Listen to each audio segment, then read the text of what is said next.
Pues tenemos hoy nuestra sesión periódica de Cancer Center con el tema de contexto actual de la terapia coadyuvante en cáncer de mama. La va a impartir la doctora Atenea Sisi Domínguez López, de reciente integración a nuestro grupo. Y ella es especialista en radiooncología. Estudió en el Centro Médico Nacional del Sureste, Unidad Médica de Alta Especialidad Ignacio García Telles, del IMSS, en la ciudad de Mérida, Yucatán. Su examen de grado fue aprobado y avalado por la UNAM. Ha participado en múltiples conferencias, cursos y diplomados de todo tipo de áreas médicas, y también ha tenido una labor social integrada en el servicio de bomberos de la ciudad de Querétaro, que ese es un plus que le da a cualquier persona.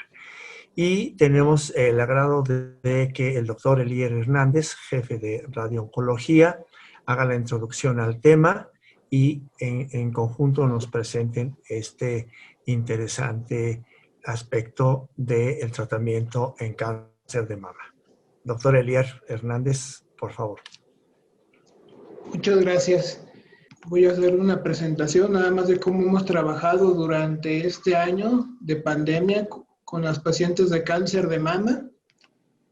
Bueno, como todos saben, pues desde hace un año que ya se instaló la pandemia y pues afortunadamente en Cancer Center hemos podido llevar las medidas de protección, sobre todo a pacientes y el área de personal, para prevenir la infección de COVID.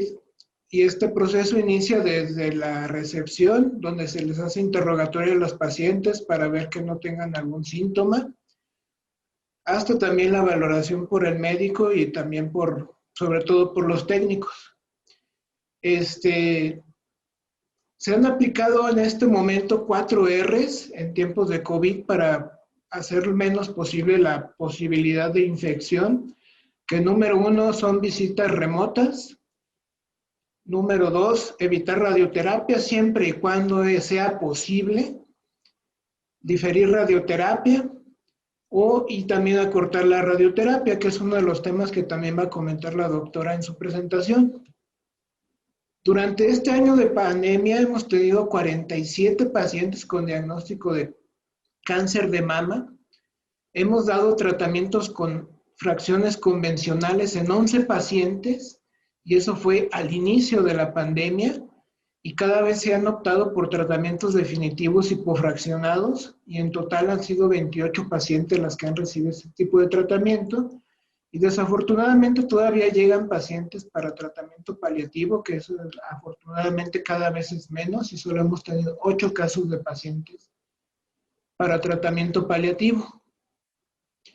Aquí en el servicio pues contamos con un muy buen personal, el físico Héctor, que nos ayuda para realizar los planes de cáncer de mama. De hecho los optimiza muy bien. Y por ejemplo, este es un ejemplo de una paciente con cáncer de mama temprano, con un boost integrado. Todo esto se da en 15 sesiones de tratamiento. Este tratamiento es equivalente a un tratamiento de 30 sesiones, y pues el resultado que obtienen las pacientes en cuanto a cortar el tratamiento y el beneficio también estético es bastante favorable. Aún así, a pesar de que es un tratamiento más corto donde se incrementa la dosis de radiación por sesión, se respetan bastante los órganos de riesgo, lo que nos permite ser más eficientes en el tratamiento. En cuanto al personal más importante para el tratamiento, pues son nuestras técnicas, tanto Ana como Angie. Ellas dos se encargan muy bien de tratar bien a las pacientes, de posicionarlas lo más adecuadamente. También, pues ellas se encargan de ver la verificación de los pacientes junto con el médico de manera semanal. Y pues de esta forma eliminamos o damos la menos posibilidad de un rango de error en el posicionamiento de las pacientes. Y también en esta época de pandemia, pues han tenido una carga de trabajo todavía mayor, debido a que después de cada paciente tienen que desinfectar los métodos de fijación que se usaron, pero afortunadamente, pues gracias al esfuerzo de todo el equipo, pues no se ha infectado alguna paciente por contigüidad de otra paciente que resultara positivo. De hecho, pues de las pacientes que resultan positivos son sospechosas de COVID, se pasan al último turno y pues ellas pasarían con un traje de protección especializado. Nada más para concluir del tiempo que hemos trabajado ahorita con la pandemia, pues ninguna de las pacientes que ha tratado aquí ha adquirido la infección dentro del centro. Hemos cumplido las 4R y se ha protegido tanto a los pacientes y a los personal. Y en cuanto a las pacientes con cáncer de mama, han tenido un tratamiento más corto y con un buen resultado, tanto oncológico y estético. Nada más era la breve información que quería dar. Ya le cedo la palabra a la doctora Atenea Domínguez para su presentación. Gracias por la presentación y la introducción. Como vemos, hoy vamos a ver el tema del contexto actual de la radioterapia adyuvante en el cáncer de mama. Voy a hablarles primeramente, como ustedes conocen, prácticamente la neoplasia de mama sigue siendo un problema de salud pública, independientemente de las distintas modalidades y dinámicas de prevención que se han implementado. Vemos que a nivel prácticamente de Latinoamérica y el Caribe, tan solo el 14.1% de porcentaje, tan solo en los tumores a nivel general, siguen afectando y se caracterizan por ser tumores que afectan a la glándula mamaria. Tan solo en casos que afectan a las mujeres, sigue también siendo el primer lugar en incidencia con un 27.4%, es decir, 199.744 casos anuales. Esto marca prácticamente datos graves en cuestiones, como les decía, de problemáticas de salud pública, donde independientemente de las campañas de concientización, el diagnóstico sigue siendo en etapas avanzadas, sobre todo en Latinoamérica y el Caribe.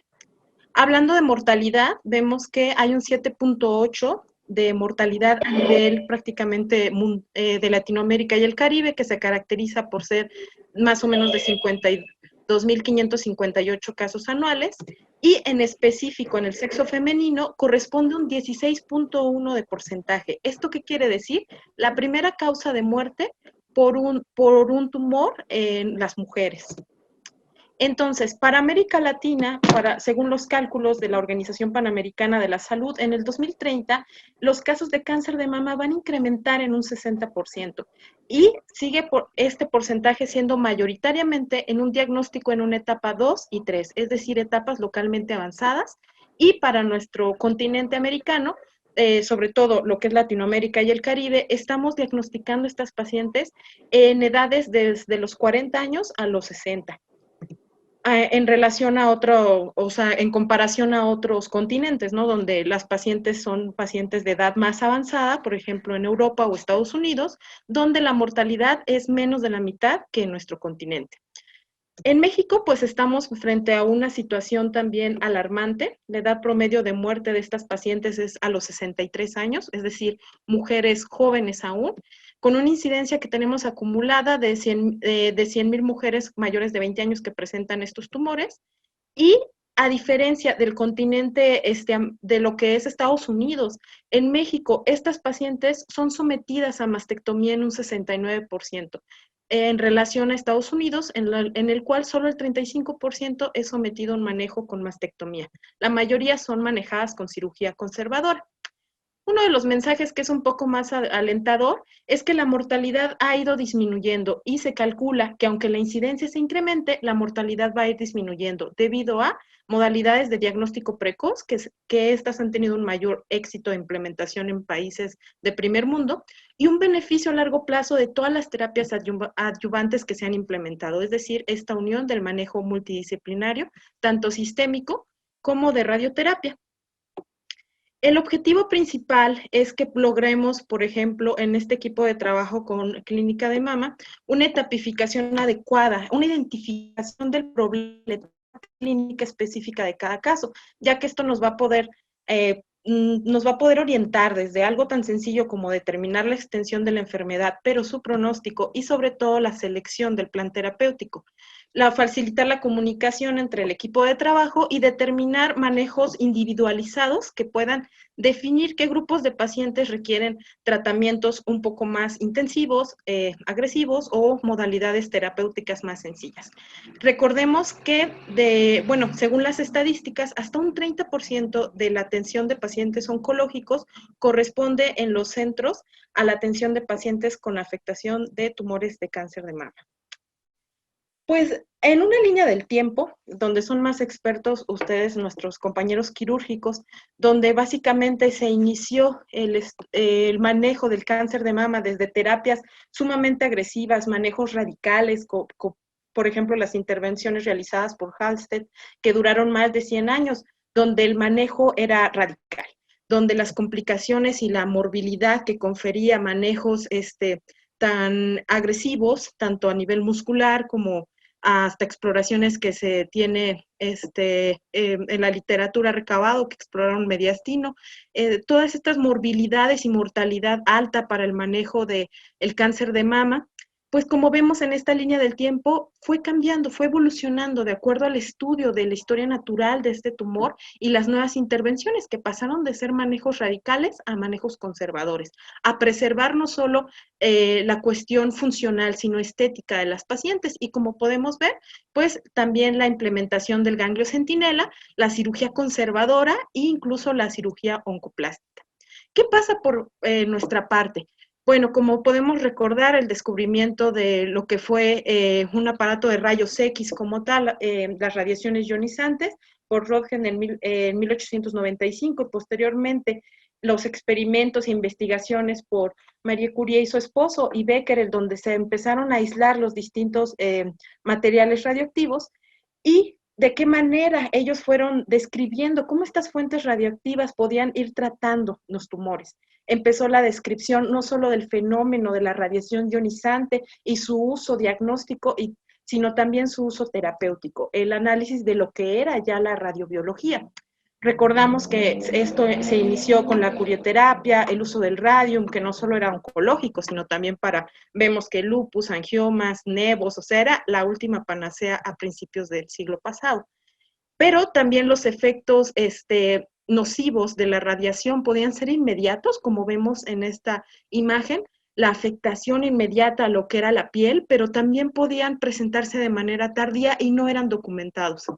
La radioterapia postmastectomía se tiene en la literatura un contexto que empezó a utilizarse en 1904 con agujas de radio que se incrustaban en la glándula mamaria de la paciente de manera directa.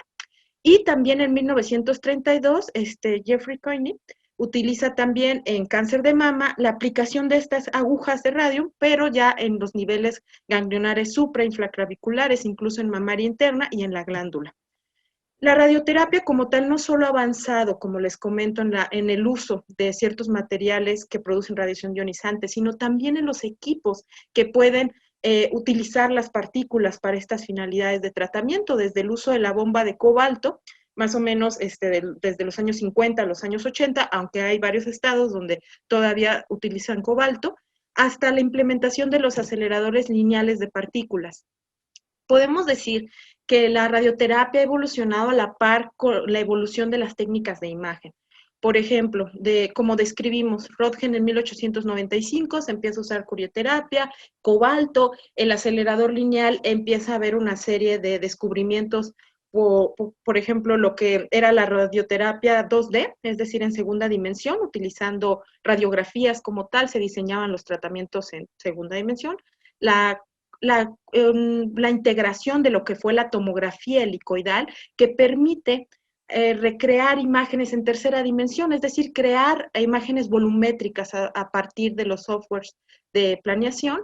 Y actualmente también la invención y la creación de modalidades dentro de la radioterapia distintas a las que se utilizaban previamente, como la radioterapia por intensidad modulada, que veremos posteriormente qué es, y actualmente la radioterapia guiada por imagen. No solamente nos guía la tomografía de simulación, sino también podemos utilizar imágenes en tiempo real para definir nuestros tratamientos y ser más precisos. Por ejemplo, en el CyberKnife, que algunas unidades del Distrito Federal cuentan con él y se emiten imágenes en tiempo real para tratamientos de suma precisión.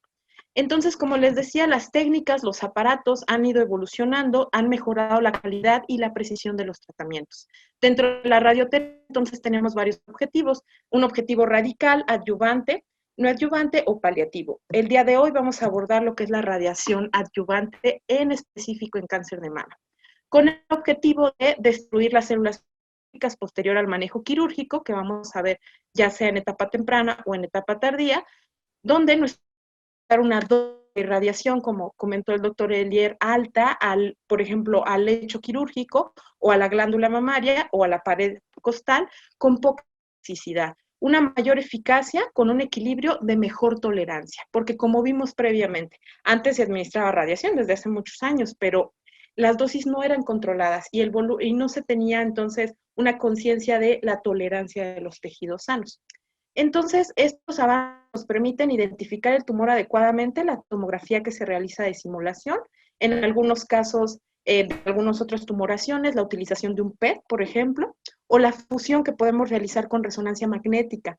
Todo esto con nos permite una identificación adecuada y sobre todo lo que proponemos en esta sesión es el trabajo en conjunto con los oncólogos quirúrgicos y mastólogos, donde aplicar lo que son clips quirúrgicos o el marcaje de cavidad posterior al manejo quirúrgico de mama nos puede ayudar a nosotros también para la identificación de zonas anatómicas donde podamos realizar un incremento de dosis.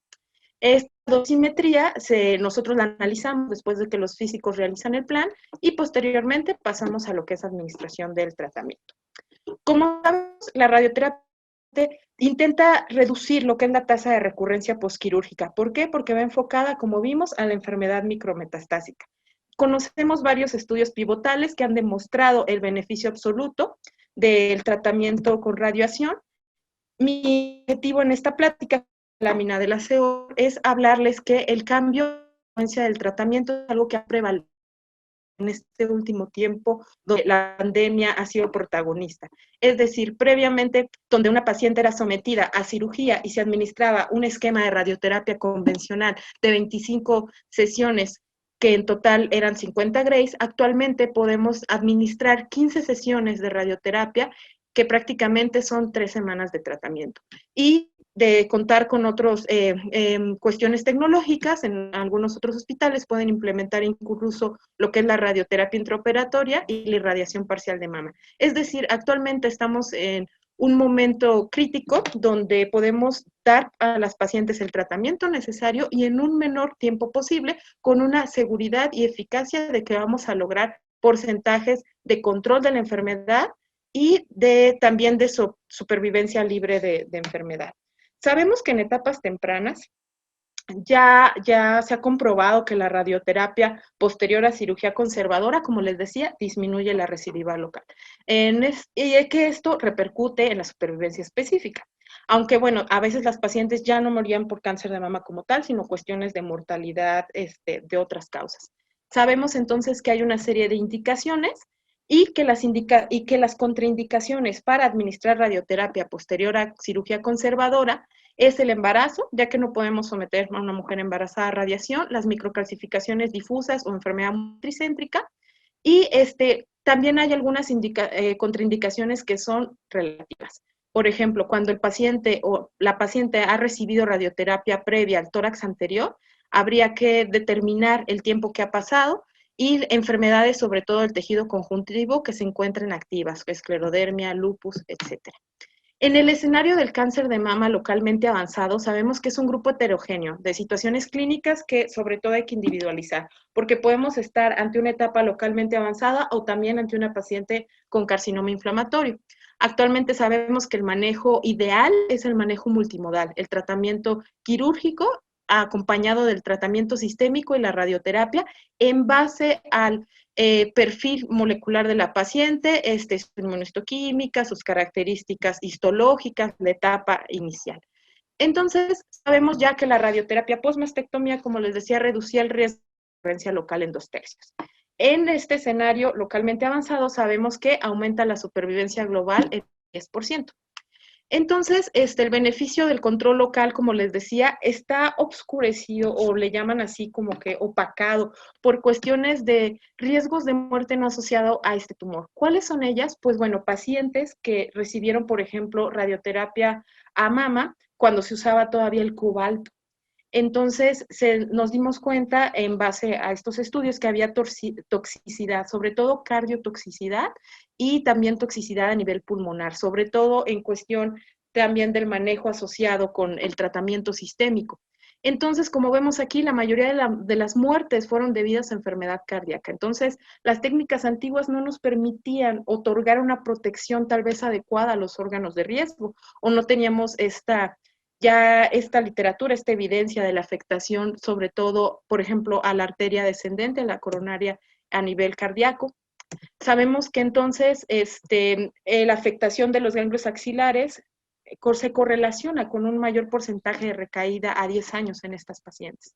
Y que hay pacientes que vamos a encontrar en un escenario con ganglios negativos que pueden tener otros indicadores de mal pronóstico y que las pueden situar en categorías de riesgo moderado o alto, como el tamaño tumoral, el grado histológico y los receptores hormonales negativos, y lo que se describe actualmente en relación a la edad de las pacientes.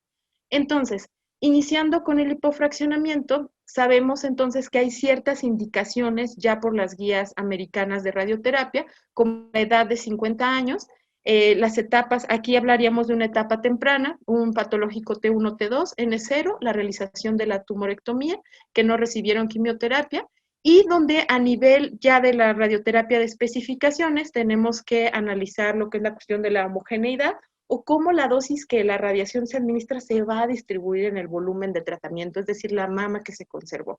Entonces, para los esquemas de hipofraccionamiento y los estudios que la sustentan, hay una serie de pivotales, el estudio Ontario canadiense, el estudio START-A y el estudio START-B, donde se utilizaron distintos fraccionamientos con el objetivo de analizar el control local y la toxicidad y la recurrencia de estas pacientes. Entonces, definiríamos dos tipos de hipofraccionamiento. El fraccionamiento convencional, que es el que mayormente 60 grays en 25 sesiones, el tratamiento entonces que da 2 grays por cada sesión que la paciente va a tomar de radiación. El hipofraccionamiento moderado hace que la paciente tome 10, en caso de cirugía conservadora, por ejemplo, se va a administrar en total un fraccionamiento de 42, una dosis total de 42.6 grays, pero en 16 sesiones. O sea, esto disminuye de un tratamiento de 5 semanas a un tratamiento de 3 semanas. ¿Por qué se llama hipofraccionamiento moderado? Que vamos a incrementar la dosis que recibe la paciente por día. En vez de recibir 2 grays, como les comentaba en el fraccionamiento convencional de 25 sesiones, estas pacientes van a recibir aproximadamente 2.5. Y en el hipofraccionamiento extremo, que es, a pesar de que el sufijo hipo nos habla de menos, se refiere más bien a que son menos fracciones también. Un hipofraccionamiento extremo es incrementar a más de 3 grays la dosis que se administra por día. Y aquí vemos que dentro del hipofraccionamiento extremo, que nos habla de que se administra una dosis total de 26 grays en 5 días, hay un protocolo que es el Fast Forward, que vamos a hablar de él. Entonces, dentro de los pivotales que sustentan la práctica ya con evidencia clínica A, es decir, ya un tratamiento que es estandarizado para cirugía conservadora, o sea, las pacientes pueden ya pasar a hipofraccionamiento sin ningún problema. Estos estudios sustentan esta implementación, el estudio START-A, START-B y el Ontario, donde vemos que se administraron distintos esquemas de fraccionamiento. El START-A comparó el fraccionamiento convencional que les comenté, 50 grays en 25, comparó otro fraccionamiento que era 41.6 en 13 sesiones y el de 39 sesiones en 13. Ustedes pueden analizar en este cuadro la disminución de recaída, como podemos ver la comparación a 5 años y a 10 años. Y el START-B, que comparó solamente 2 fraccionamientos, que fue 50 en 25, fraccionamiento convencional, y 40.0 en 15, podemos ver aquí también la disminución en lo que fue el porcentaje de recaída, de 3.3 en un fraccionamiento convencional a 1.9. de 5.2 de porcentaje de recurrencia a 10 años, disminuye a 3.8, utilizando un hipofraccionamiento moderado. Y el que usualmente se utiliza con más, como más popular, el Ontario, 42.5 en 16 sesiones, pues vemos también una disminución franca y estadísticamente significativa del porcentaje de recaída a 5 y a 10 años. Entonces se comprobó, además, los efectos estéticos que fueron sobre todo analizados en el START-B, pues prácticamente la toxicidad aguda fue una radiodermitis grado 1, grado 2, no hubo datos de toxicidad pulmonar severa ni cardiotoxicidad. Ahora, en esta línea del tiempo que me pareció que es la más explícita en la evolución de los tratamientos por hipofraccionamiento, en los cuales se empezaron a implementar desde 1900, más o menos 86, que fue un estudio pre al START-A y START-B, y posteriormente se fue analizando en el 2004 un seguimiento de 915 pacientes. Podemos ver que el START analizó una muestra de más de 4.451 pacientes, o sea, eran grupos aleatorizados, fase 3 bastante numerosos. Posteriormente, estas muestras de pacientes, import low, import high, y el fast forward con más de 4.000 pacientes en un régimen de una semana. Entonces, en este estudio, de igual manera, un estudio que fue aleatorizado, un estudio controlado, donde se utilizaron 5 fracciones en una semana para un cáncer de mama en etapa temprana. Vamos a ver que se evaluó también el bajo riesgo de recaída, o sea, analizaron riesgo de recurrencia, y que también esta visita que estas pacientes realizaran al centro hospitalario, pues se disminuyera, prácticamente de ir 5 semanas en un fraccionamiento convencional o en un hipofraccionamiento moderado 3 semanas, que estas pacientes por su fragilidad, comorbilidades o criterios clínicos, solo tuvieran que acudir una sola semana. Esto era una alternativa y la es bastante factible, sobre todo en esta época de pandemia y en pacientes que puedan tener un riesgo incrementado de transmisión por la exposición a las zonas hospitalarias. Entonces, aquí se analizan los 3 fraccionamientos que les comentaba, que incluyeron este estudio. El que más se utilizaba es el de 28.5, analiza el porcentaje también de incidencia acumulada, tanto de eventos a nivel ipsilateral, en 5 y a 10 años. Como podemos ver, básicamente los resultados no son inferiores al fraccionamiento convencional, y confirman que utilizar 26 grays en 5 fracciones es tan efectivo y seguro como un régimen estándar, ya sea el régimen estándar de hipofraccionamiento de 15 sesiones, que comentábamos que es ya un tratamiento estándar, incluso por las guías NSCN, y que este esquema es tan seguro y eficaz para realizarse y es menos costoso tanto para los pacientes como para el servicio de salud. ¿Por qué? Porque también el servicio de salud puede, aunque estemos en un centro privado, pues puede administrar más turnos a otros pacientes con otras patologías. ¿Qué pasa en Francia? Pues bueno, ellos sugieren que la radioterapia hipofraccionada moderada, la que comentábamos de los estudios START, para pacientes con invasión ganglionar, que ya es la etapa localmente avanzada, continúe en investigación. Que este hipofraccionamiento extremo del protocolo que acabamos de comentar debe realizarse con un protocolo prospectivo de análisis. Y bueno, aquí nos habla de que debe asociarse en Francia, su requisito era no solo el valor de cuestiones económicas, sino también el valor terapéutico y el resultado de los pacientes. Entonces, ellos utilizan más el hipofraccionamiento extremo en lo que es la radioterapia y radiación parcial de mama. Entonces, como sabemos, hay varios estudios que también sustentan la PBI, que bueno, vamos a ver que en otros hospitales se utiliza y puede establecerse y administrarse por varias técnicas, tanto de manera directa, intersticial, intracavitaria o intraoperatoria. Prácticamente los alemanes son los que han establecido la mayor parte de las guías y los criterios de inclusión, y la contraindican en etapas localmente avanzadas, enfermedad de Payet, y en pacientes jóvenes. Aquí puse algunos de los esquemas recomendados, por cuestiones de tiempo no voy a profundizar, y bueno, lo que conocemos de Elliot y el Intravim, utilizado en algunos hospitales igual del Distrito Federal. Entonces, como sabemos, la radioterapia postmastectomía, ya mencionamos algunos de los estudios que sustentan su uso, Y como la sociedad, entonces es más o menos en el 2001 que las guías americanas establecen ya las indicaciones como tal de radioterapia postmastectomía. Estas son indicaciones generales, no para hipofraccionamiento. Aquí entonces se establece que las indicaciones son tumores T3, T4, la afectación ganglionar de más de 3 ganglios o un ganglio con la extensión extracapsular, el margen quirúrgico positivo o que no puede ser reintervenido, la disección axilar cuando es insuficiente, la pesquisa ganglionar, y cuando hay 1 a 3 ganglios en este grupo de riesgo intermedio, donde se van a valorar los factores adversos independientes.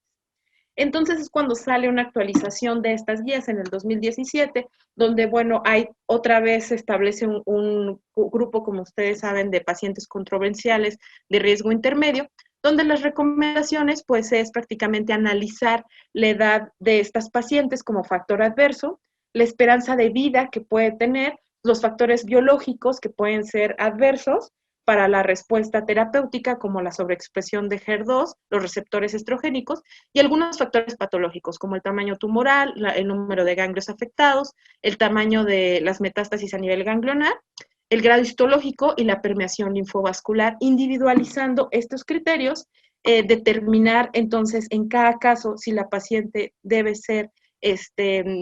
administrarse radioterapia o no. Hay un estudio supremo que faltan 2 años para la publicación, donde se va a determinar entonces algunos de los factores para definir qué pasa con estas pacientes. Por tanto, en las guías NSCN, las más actuales, pues bueno, ya lo hablamos, pacientes con las características mencionadas posterior a mastectomía van a ser candidatas a radioterapia. Sin embargo, como les decía, en estas guías todavía no hay una recomendación nivel de evidencia A para el hipofraccionamiento, pero en cuestión de cáncer de mama, pues mastectomía, pero se individualizan los casos. Entonces, ¿qué pasa actualmente con la situación del COVID en infección por SARS-CoV-2? Bueno, pues nos pone en un debate porque, como mencionó el doctor Elier, bueno, los centros oncológicos tienen que seguir trabajando, las pacientes siguen presentando cáncer, pueden tener todavía el riesgo de progresión, necesitan tratamientos, necesitan esquemas diagnósticos, terapéuticos, manejos multidisciplinarios. Entonces, esta situación nos orilla a una cuestión de analizar el hipofraccionamiento como una modalidad terapéutica estándar, no solo ya en cirugía conservadora, sino analizar, por ejemplo, la implementación de fast forward en estas pacientes y la implementación del hipofraccionamiento en etapas avanzadas, donde no solo hay que radiar entonces la región de la mama, sino también las zonas linfoportadoras. Ya comentamos que entonces esta radioterapia es fundamental en el tratamiento adyuvante, no solo en un escenario de etapa temprana, sino en pacientes localmente avanzados, y que entonces esta técnica, el hipofraccionamiento, es un equilibrio entre la demanda, es decir, la necesidad de la radiación por las pacientes, pero también nos pone a nosotros como profesionales de la oncología a evaluar la tolerancia, no solo de manera aguda, sino también tardía. Y empezar a implementar estrategias de protección para las pacientes. ¿Qué podemos prevenir? ¿Qué podemos esperar de estos tratamientos? Sobre todo, hay poca evidencia en etapas avanzadas del uso de hipofraccionamiento. Entonces, bueno, esta gran transformación, como mencionamos, de la pandemia, no solo al mundo, sino a la cuestión también de los centros hospitalarios, los centros que sufrieron reconversión, implementa, y es una área de oportunidad para esta cuestión de implementación de ciertas cuestiones tecnológicas y analizar los múltiples escenarios clínicos. O sea, ¿por qué antes? O sea, el hipofraccionamiento, ustedes podrán decirnos, bueno, ya nos hablaste de la radiación hace 100 años, entonces el hipofraccionamiento se descubrió hace poquito, y pues no, como les comentaba, el hipofraccionamiento viene prácticamente su uso desde hace muchos años, pero en 1960 que trató de implementarse, hubo una serie de escenarios y no un análisis a profundidad de cómo actúa la radiación en los modelos biológicos, por los cuales el hipofraccionamiento fue un fracaso. Tuvo bastante movilidad en las pacientes, tanto en cuestión de radiodermitis como también de afectación pulmonar y cardíaca. Entonces, por más de 100 años se consideró que había una relación entre la dosis que nosotros administrábamos y el efecto biológico. O sea, que lo que pasaba en la persona, los efectos secundarios que podíamos observar, dependían de la dosis que le dábamos por sesión. Entonces aparece este estudio que habla del hipofraccionamiento también en una etapa temprana, de los mitos y realidades. ¿Cuál era el paradigma? Bueno, como ustedes conocen, la radiación va a actuar en un análisis que se llama modelo lineal cuadrático. Básicamente es el modelo alfa-beta, donde alfa quiere decir que es un daño que las células no pueden reparar. O sea, llega la radiación y prácticamente daña la doble cadena de ADN, la destruye y la célula no puede reproducirse. Es un daño no reparable. Y un componente beta, que es un daño que la célula puede reparar. Es decir, la radiación impacta y interacciona, por ejemplo, produce radicales libres, pero no es capaz de desintegrar el ADN, pero sí producir daños que pueden ser reparados en 2 o terceras líneas de reparación.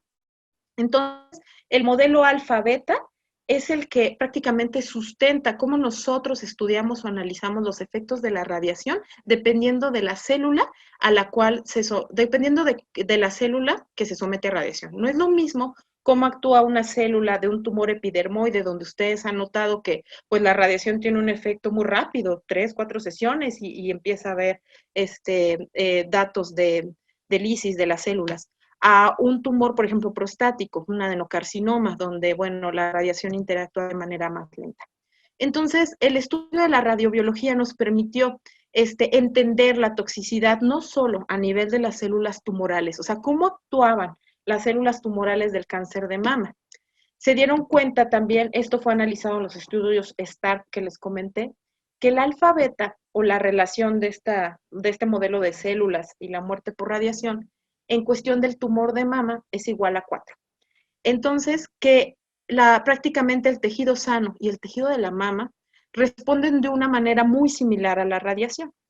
Entonces, el paradigma que se descubre en el análisis de este modelo matemático y de radiación es que cuando nosotros tratemos de incrementar una dosis por cada sesión, ¿eso qué quiere decir? Hipofraccionar, debemos disminuir la dosis total que administramos. ¿Esto qué quiere decir? Bueno, hay algunas aplicaciones muy sencillas en el celular donde ustedes van a poder poner aquí, por ejemplo, lo que yo les decía, la dosis total son 50 grays, ¿no? En el fraccionamiento convencional, en 25 sesiones. Entonces le doy 2 grays por sesión. Y lo que les decía, el alfa-beta de la mama es 4. Entonces, BET es la dosis biológica efectiva, o sea, la dosis que biológicamente va a tener un efecto. Y ustedes lo comparan al fraccionamiento que les proponemos ahora en cirugía conservadora, que es el habitualmente que se da, que son 16 sesiones con una dosis total de 42.5. O el fraccionamiento que les mencionamos recomendado para pacientes posmastectomía, que es 40.05 en 15 sesiones. Y ustedes se van a dar cuenta aquí en la línea de BET que incluso estos dos hipofraccionamientos, los de la línea S2 y S3, tienen una dosis biológica equivalente menor al fraccionamiento convencional. O sea, el uso del hipofraccionamiento es seguro cuando nosotros reducimos estos dígitos que se llaman BET o dosis biológica efectiva. Es decir, realizamos, por decirlo así, unas equivalencias entre lo que vamos a administrar y en lo que al final el cuerpo va a absorber. Y de esa manera podemos estar seguros que el hipofraccionamiento no va a tener efectos deleterios o tóxicos de manera aguda o tardía. Pero bueno, los pacientes deben continuar de todas maneras un seguimiento estrecho.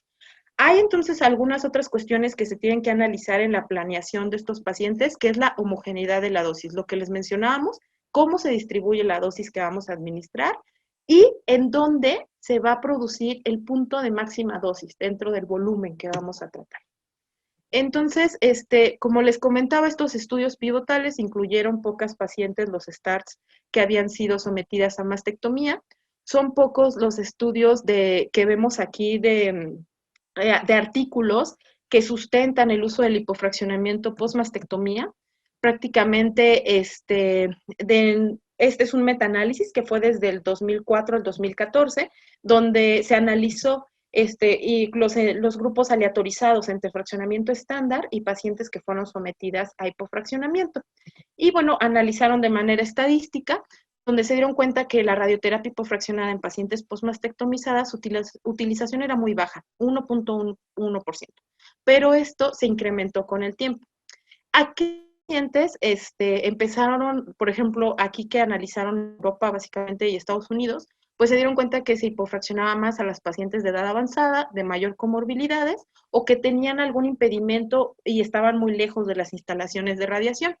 Y entonces se dieron cuenta que estos eran predictores estadísticamente significativos, pero los que son predictores negativos, reconstrucción mamaria y la recepción de quimioterapia en las últimas 3 semanas antes de la radiación. En este estudio polaco básicamente fue un análisis retrospectivo de 2014 al 2018, 211 mujeres. Ellos utilizaron un hipofraccionamiento caracterizado por 45 grays de dosis total en 20 sesiones. Trataron pared torácica y zonas linfoportadoras en mujeres postmastectomizadas y analizaron cuál era el alfa beta que tenía el plexo braquial. ¿Por qué? Porque es una estructura anatómica que si sometemos a una dosis de radiación muy alta, pues los llevamos a plexopatía. Estos estudios eran empíricos, por decirlo así, no había una utilización de un fraccionamiento uniforme, universal para estos estudios, y es cuando viene uno de los estudios, de los ensayos, un estudio abierto, fase 3 de no inferioridad, que es uno de los más clásicos, el estudio Wang, que habla de comparar el hipofraccionamiento con el fraccionamiento convencional en estas pacientes postmastectomizadas. Aquí se aleatorizaron en 2 grupos, 409 pacientes, 401. Se analizó la supervivencia global, supervivencia libre de enfermedad y la toxicidad por radiación. Ellos determinaron que el perfil de toxicidad era similar. Básicamente, las pacientes presentaban en su mayoría una edad promedio de 49 años, carcinoma ductal invasivo, la mayoría eran etapa 3. Y aquí este es otro de los estudios también realizado por los chinos, son los que más han analizado el hipofraccionamiento en CA de mama, por el incremento también en los centros oncológicos que tienen para atender esta patología. Vemos aquí que es del 2020 y aquí también fueron analizando lo que era la situación de no solo de COVID-19, sino distintas infecciones respiratorias. Entonces, ¿cuáles serían, para concluir esta introducción, las pacientes candidatas a hipofraccionamiento? Bueno, se sugiere que sean pacientes mayores a 18 años, con un Karnofsky mayor a 60%, sometidas a hipofraccionamiento, sometidas después de mastectomía radical modificada o mastectomía total, con disección axilar, márgenes negativos.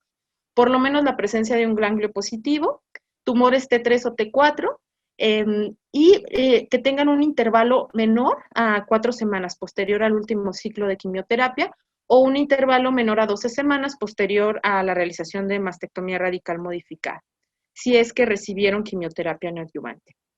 ¿Qué contraindica a las pacientes en esta etapa localmente avanzada al hipofraccionamiento? Un diagnóstico de cáncer de mama bilateral, porque va a ser muy difícil para la cuestión de la dosimetría y la planificación que podamos restringir y proteger los órganos de riesgo de manera adecuada. La actividad tumoral en la cadena linfática mamaria interna, porque también, ahorita les enseñaré algunas imágenes de la planeación.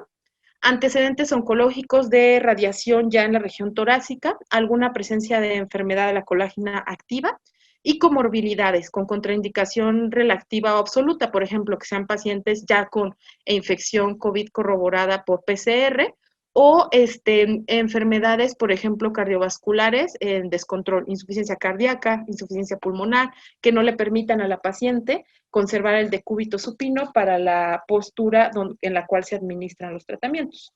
Y la enfermedad metastásica corroborada por estudios de imagen contraindica a las pacientes a ser candidatas a esta técnica. Entonces, bueno, les traigo como brevario de introducción, platicarles la experiencia que nosotros tuvimos en el Centro Médico Nacional del Sureste, en el cual prácticamente tuvimos una corte de 120 pacientes tratadas con cirugía de mama y hipofraccionamiento, pero no solo hipofraccionamiento, sino también BUS simultáneo integrado, es decir, un incremento o sobreimpresión de radiación al lecho quirúrgico. Y estas imágenes son en la cuestión de la investigación que yo realicé para tesis y posterior publicación, que es tratar la mama postmastectomizada con radioterapia. La simulación que se realiza, como ustedes conocen, es una tomografía, básicamente con dispositivos de inmovilización para las pacientes. En este caso, colocábamos como marcadores fiduciales o unos como tubitos de plástico, porque nos permiten determinar el volumen, o sea, en la tomografía lo podemos visualizar, tanto el volumen o área anatómica que tenemos que proteger y la que tenemos que tratar. Se obtienen imágenes tomográficas para analizar analizar las estructuras anatómicas, analizar las glándulas. La inmovilización debe ser adecuada. ¿Por qué? Porque la simulación, su objetivo es servir para los radiooncólogos como coordenadas, una postura que debe ser reproducible en cada sesión de tratamiento. Entonces, entre más hipofraccionado sea un tratamiento, como mencionamos, quiere decir que hay más dosis por sesión. ¿Y esto qué confiere? Una mayor seguridad terapéutica, que nuestros tratamientos sean de mayor calidad y precisión. Entonces, se realizan también 3 tatuajes para la reproducción del posicionamiento en cada sesión. Hay que delimitar un isocentro, que es como una región anatómica que va a servir de referencia y equilibrio para los demás puntos anatómicos. Y bueno, el material fiduciario, como les decía, era un material plástico hueco. Aquí también tratamos 2 varones en ese Centro Médico Nacional, una etapa clínica 3B y una 3A, les fue bastante bien. Y aquí podemos ver el marcaje con estas flechitas, o sea, esos tubitos nos permiten delimitar tanto la glándula mamaria como el área a tratar. ¿Por qué? Porque sí, es cierto, hay guías de contorneo, hay guías de delimitación de volúmenes, guías americanas y europeas, pero por ejemplo, estas guías nos dicen, tu volumen de tratamiento o el contorneo que realizamos va a ser hasta la inserción del músculo dorsal ancho. Y podemos ver que hay pacientes que ya tienen hiperlaxitud del músculo. Entonces, este límite anatómico de la guía es muy posterior, como vemos aquí, y eso puede hacer que nuestro contorneo, que es este color rosita, es el volumen que vamos a proteger de la mama sana, por ejemplo, si yo lo prolongo hasta acá atrás, pues incrementa la dosis de radiación que puede recibir la paciente. Por ejemplo, aquí que está mastectomizada, yo tendría que colorear hasta este punto y eso incrementaría mi zona de tratamiento. Entonces, si logramos individualizar y realizar marcajes en cada simulación tomográfica, podemos realizar volúmenes más selectivos y someter tanto al tejido sano a menos dosis de radiación, tanto a las áreas de tratamiento que hay que tratar. Nosotros, pues sí, contamos con guías de delimitación de volúmenes de tratamiento para tener una precisión exacta de las áreas a tratar. Realizamos volúmenes, los volúmenes son como figuras geométricas, dibujos, volúmenes de tratamiento y márgenes que nos permiten delimitar una frontera, por ejemplo, entre un margen que se llama PTB, que tiene que incluir la incertidumbre. ¿Por qué hay incertidumbre en la radioterapia de cáncer de mama? Por la respiración tan solo. Entonces, tenemos que cubrir esos movimientos que son involuntarios de las pacientes y también movimientos que se pueden llevar o pueden suceder si no hay un posicionamiento correcto en cada sesión de tratamiento. Por eso son pacientes que hay que estar monitorizando de manera continua y verificando la administración y exactitud y posicionamiento. Entonces, prácticamente el último margen lo colocamos a 3 milímetros de distancia de la piel para que la piel no reciba una mayor dosis. Este es un ejemplo de cómo están contorneados las zonas linfoportadoras, supraclaviculares, por ejemplo, y el margen que les comentaba. A estos márgenes, por ejemplo, del pulmón ipsilateral, hacemos un corte del margen como de 2 milímetros, para que también haya una distancia que permita una dosis que se reciba al volumen a tratar y respete el tejido sano. Esta es una reconstrucción. En cuestión de hipofraccionamiento, para nosotros indicar el plan a los físicos y lo puedan planear, les debemos dar restricciones específicas. ¿Por qué? Porque una restricción para 50 Gray en 25, que les comenté desde el fraccionamiento convencional, son restricciones o dosis máximas a los órganos sanos más leves, pero en hipofraccionamiento, les comentaba, debemos ser súper específicos. Entonces, nosotros restringimos que básicamente 16 Grays, por ejemplo, sean recibidos por el menos del 5% del volumen. En cuestión de la mama contralateral, dejamos una dosis máxima de menos de 240 centigrays. Todo esto, estos cálculos son basados en varios estudios pivotales de hipofraccionamiento y confieren un menor riesgo de esofagitis, de gastritis, de alteraciones a la mama contralateral o neumonitis, por ejemplo. También debemos de ser muy cuidadosos y contornear lo que es el plexo braquial en un concepto que se llama LARA, es decir, que reciba la menor dosis de radiación posible cuando evaluamos el plan. Sabemos que una dosis mayor a 66 Grays de dosis biológica que pueda absorber el plexo braquial puede llevar a las pacientes a plexopatía. Y ya que realizamos los contorneos, pasa esta situación a simulación. Posteriormente se va a administrar el tratamiento, lo que les comentaba de la verificación, que se realiza en imágenes, radiografías digitales obtenidas y analizadas, tanto en una vista anteroposterior como lateral, donde nosotros tenemos que analizar el posicionamiento de las pacientes para darnos cuenta que es la misma postura, coordenadas y prácticamente alineación que tienen desde el día de la simulación. Recomendación, pues bueno, que sean pacientes que, si les preguntan que cómo, que no como, básicamente para la radioterapia de mama hipofraccionada o normofraccionada, no hay restricciones dietéticas. A veces se les recomienda no bebidas ni muy calientes ni muy frías, pero la recomendación más importante es no bajar de peso, porque una paciente que baja más de 5 kilos altera esta cuestión de la simulación, se repercute en la cuestión del posicionamiento y los tatuajes que les aplican. Hay distintas técnicas que permiten a los aparatos lograr estos volúmenes tan bonitos, o sea, esta cuestión de la distribución de la dosis o que los haces de radiación que se administran por el acelerador lineal se distribuyan de manera uniforme en la glándula mamaria. Y bueno, este es prácticamente un colimador que permite realizar como estos movimientos en sus múltiples láminas para darle la forma. Y de esta manera que seamos precisos en el punto que hay que tratar. Entonces, aquí podemos ver que las técnicas previas se basaban en campos tangenciales, o sea, campos que son como fuentes donde se emitía la radiación, era la glándula mamaria como un cubo, entonces entraban de un lado y de otro, por decirlo así, de manera tangencial.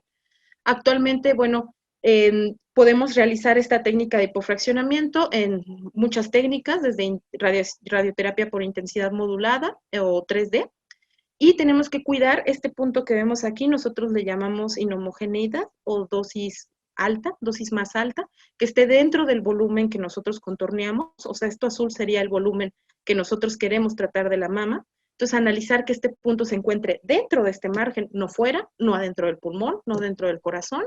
Analizar todas las vistas. Prácticamente hay detalles del contorneo, como les decía, si contamos con este apoyo, este trabajo multidisciplinario de marcajes o clip quirúrgicos, nosotros nos permite, por ejemplo, delimitar estas zonas de tratamiento e incluso hacer incrementos de dosis. O sea, en vez de que la paciente reciba su hipofraccionamiento de 42.6 Grays en 15 fracciones, a este lecho quirúrgico incrementar y llegar hasta 48 Grays, específicamente al lecho, cuidando, como les decía, estas gráficas de análisis de dosis para que este incremento de dosis no esté ni en el surco inframamario, ni en el pezón, o sea, que podamos cuidar y obtener resultados terapéuticos eficientes, pero no a expensas de toxicidad. Son tratamientos bastante seguros. Ahora, ¿qué otras cuestiones nos pueden limitar? La cuestión de los movimientos intrafracción, les comentaba, movimientos que vienen con la respiración del paciente, ¿no? Entonces, por ejemplo, aquí vemos como el haz de radiación en un tratamiento estándar puede pasar uno de los haces por el ventrículo. Y sin embargo, con otros tipos de inmovilización, de procesos de verificación de imagen, pues podemos evitar esta dosis que, aunque sea mínima, sea recibida por el corazón. Otra cuestión que podemos hacer es entrenar al paciente. Ya con nosotros empezar a hacer ejercicios de inspiración, expiración, etcétera, que permitan un movimiento uniforme del tórax y una menor exposición del pulmón ipsilateral y corazón, sobre todo si vamos a tratar la mama izquierda. Aquí vemos estas gráficas, inspiración libre, o sea, a la paciente no se le explicó, pero en inspiración profunda, cómo el tórax se expande y miren, la curva de dosis de radiación es mínima en corazón. Obviamente todo esto de la tolerancia a la dosis, pues lo vamos nosotros evaluando para que no sea una dosis excesiva. Aquí vemos también cómo el campo de tratamiento puede estar dentro del corazón, que es este órgano de riesgo aquí contorneado, y aquí fuera si se realiza la inspiración. Hay dispositivos, como les decía, la radioterapia se puede guiar por imagen, IGRT se le llama, o sea, hay dispositivos, por ejemplo, el gating respiratorio, distintos dispositivos que se pueden utilizar y nos pueden apoyar para tener un proceso más específico, más eficiente de la radioterapia. Sin embargo, el análisis, como les decía, de las dosis, le llamamos color wash y vamos analizando dónde hay más dosis. Por ejemplo, el color rojo es una dosis del 95% que pedimos, ¿no? 4,000 y tantos Grays. y vamos analizando que cubra las zonas que queremos tratar, en este caso son las linfoportadoras, la mama, y el azul es la zona que recibe menos radiación, como lo vemos aquí en la zona de órgano de riesgo. Por ejemplo, el pulmón que está aquí sano. Pacientes aquí como ella que tiene una reconstrucción no son candidatas a hipofraccionamiento. Entonces, lo que se temía en las técnicas previas de radioterapia, con la planificación en técnicas 2D, como les comentaba, y en 3D, era que prácticamente nos fuimos dando cuenta que la dosis que recibía el corazón era más alta. Y esto era menos preciso utilizando cobalto o técnicas 2D, no se podía precisar. No había una planeación como ahora con software, computadoras y estas cuestiones. Entonces, prácticamente, aunque ahora tenemos más control de las dosis que reciben los órganos sanos, debemos evitar la cardiotoxicidad, sobre todo si vamos a tratar la mama izquierda. ¿De qué manera? Se pueden utilizar campos de electrones si se quiere realizar un incremento, la inspiración sostenida que mencionamos, sincronizar la respiración, que sean pacientes que podamos ir adiestrando, ir explicando las técnicas de respiración. Y bueno, sobre todo el análisis de las curvas de dosis que reciben los pacientes. Y para tratarlas en otra técnica como modalidades de otro tipo de radiación como intensidad modulada, vamos a tener en cuenta si son mamas muy voluminosas, si tienen alteraciones anatómicas como el pectum excavatum, algún cáncer de mama bilateral que aunque normofraccionemos, o sea, les vamos a dar 50 en 25, pues tenemos que analizar de mejor manera que tal vez la planeación habitual que realizamos no sea la más óptima, sino podamos optar por IMRT, que es otro tipo de planeación o modalidad dentro de la radioterapia. Entonces, el seguimiento es muy necesario en estas pacientes. Seguimiento no solo de una toxicidad aguda como la radiodermitis, que la podemos analizar por la escala de la RTOG o CTKE. Y bueno, hay otro estudio, un pivotal, donde la OMS nos habla de esta asociación del uso del hipofraccionamiento y un esquema normofraccionado, donde prácticamente se concluye que el mayor esquema que tuvo apego fue el del hipofraccionamiento, el de 15 sesiones. Y la OMS lo dice, la adherencia terapéutica es un determinante para que el tratamiento sea eficaz. Entonces, si es un tratamiento que confiere seguridad para que el paciente tenga una menos exposición y riesgo de transmisión, en este caso a COVID-19, y que también va a conferir un mayor apego terapéutico, pues es una práctica segura. Ya para terminar, les decía, es el trabajo que realizamos en el Centro Médico Nacional del Sureste. Básicamente, las edades coinciden con lo revisado en la literatura, en su mayor parte pacientes de 50 años, de 40 a 50 años. También en etapas 3A, etapas avanzadas. Lamentablemente llegamos a tratar también pacientes de 30, 34 años con estas patologías, pero sobre todo etapa 3A. Sobre todo tratamos lo que fue parrilla y zonas linfoportadoras. El tratamiento se redujo a 3 semanas la mayoría, pero bueno, por ser una institución pública y de alta demanda, pues también se descomponía el equipo en algunas ocasiones, entonces también hubo retrasos en algunos tratamientos. El tiempo efectivo fue de 27.4 días. Básicamente no hubo toxicidad cutánea. Lo que nos sorprendimos es que las pacientes no tenían radiodermitis, pero algunas, en un bajo porcentaje, como podemos ver, 28%, desarrollaron odinofagia. Prácticamente este análisis se basó en una corte de 70 pacientes. Ninguna presentó neumonitis aguda ni tuvo que suspenderse el tratamiento por ninguna causa asociada a toxicidad, ni pulmonar ni cardíaca. Como conclusión, ¿qué ofrece el hipofraccionamiento? Pues ventajas para el paciente. ¿Por qué? Porque podemos aumentar la dosis al tumor. Como les decía, ya sea en una técnica convencional o en un BUS simultáneo integrado o lo que se llama incremento de la dosis. Esto nos permite ser más eficaces. ¿Disminuye la toxicidad? Sí, porque ya vimos que en estas aplicaciones de cálculo de dosis, la dosis, aunque es mayor por día, la dosis biológica total es menor. A final de cuentas, la dosis biológica que se la dosis biológica que se administra, me distraje con el letrero, la dosis biológica que al final se administra es menor en un hipofraccionamiento que en un fraccionamiento convencional. Entonces, el paciente lo puede tolerar de buena manera. Y eso sí, teniendo en correlación lo que dijimos, tratamientos que son monitorizados de manera estrecha, la verificación, la simulación, los marcajes. Y bueno, como vimos, esto permite disminuir el número de sesiones, mayor comodidad para los pacientes, mayor seguridad y mayor confort, sobre todo ahorita por el riesgo de exposición. Entonces, como les comenté, es una práctica segura y eficaz en ambos escenarios, cáncer de mama temprano, que fue el que no profundicé por que ya es un estándar del manejo. Y también ahora en cáncer de mama localmente avanzado. Es un esquema adyuvante ideal en la pandemia. También puede generar un beneficio en este centro oncológico porque puede tener la posibilidad de incrementar turnos para pacientes con otras patologías. Y eso sí, requerimos seguir a los pacientes a largo plazo. Podemos inclusive posteriormente analizar subgrupos de pacientes, toxicidades. El doctor Elier me comentaba que él ya está implementando Fast Forward. Tiene muy buenos resultados a nivel de literatura. Ha sido una práctica segura también para él. Entonces, esto se puede hacer seguimientos más a largo plazo y prácticamente publicarlos. Entonces, esta pandemia pues nos da pautas y áreas de oportunidad, no todo ha sido un desastre, sino que esto nos puso en un papel donde tuvimos que modificar nuestros procesos normales de atención a nuestros servicios, no solo de quimioterapia, cirugía y de radiación.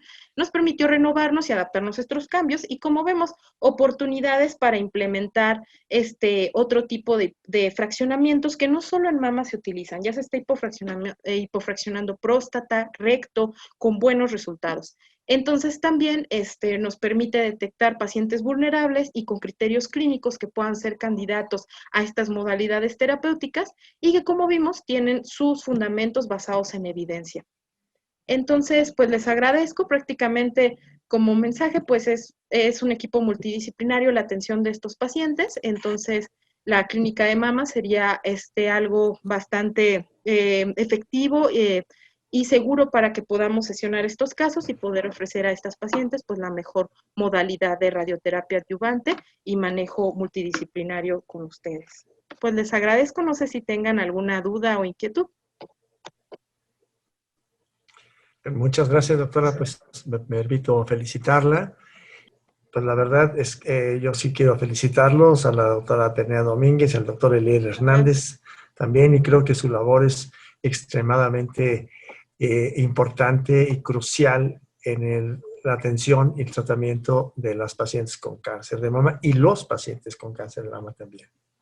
Sí, muchas gracias. Por nada. Juan Manuel, ¿algún comentario? No, pues como siempre, agradecer, darte la bienvenida a Cancer Center Tech 100, doctora. Muchas gracias. Ya te conoció el doctor Guillermo Peralta de la Clínica de Cáncer de Mama. Por ahí está el doctor Matabuena, también cirujano oncólogo. Y bueno, pues esperemos que te veamos muy activa próximamente por ahí aplicando estos protocolos. Gracias también a Gildardo por coordinar la sesión y a Lier como jefe del departamento y por la presentación de hoy. Te lo hacemos llegar por correo electrónico. Ay, muchísimas gracias. No, muchísimas gracias a todos por su presencia, su participación, y como queda grabado puede revisarse. Es un tema extenso, complejo y que pues ha sido ampliamente explicado por la doctora Domínguez, y pues muchísimas gracias a todos y muy buenas noches.